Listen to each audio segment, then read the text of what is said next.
decided that this was an exciting field. They were going to set up a whole lab for doing this, focus on it.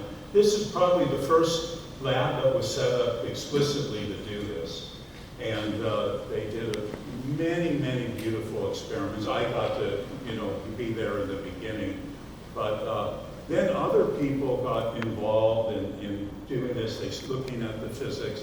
Physics was pretty clean, so that, there was a whole wide variety of experiments people could do and do it beautifully and do it well, and really start understanding all the detailed physics and what was going on in these systems. And then, quantum computation came along in late 90s, and then, we all, saw this as a, fantastic kind of series of physics experiments, technology advancements. So Clay got involved, I got involved, many other people around the world, and it just exploded.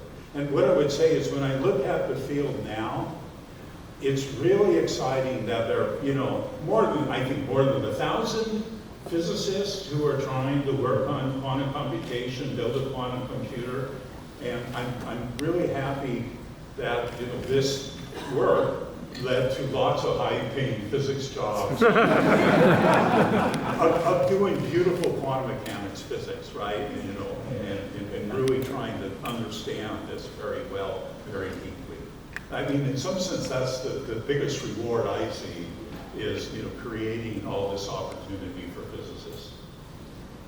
Yes, but so I think it's also interesting for young students to hear that at the beginning, the idea that Tony Leggett was to test quantum mechanics was met with extremely strong criticism and skepticism. It was not the kind of thing you should be doing. Alain Aspect famously says that when he went to see Bell and proposed to Bell that he would test its famous Mainz inequalities that would settle the debate between Bohr and Einstein. Bell, the first thing Bell asked Alain Aspect was, do you have a permanent position? Because if you do, this is a very dangerous field. You may become rapidly an outcast. So Tony Leggett was already famous for explaining superfluid events. We could afford to work on this weird subject of testing the boundary of quantum mechanics in the direction of microscopic value.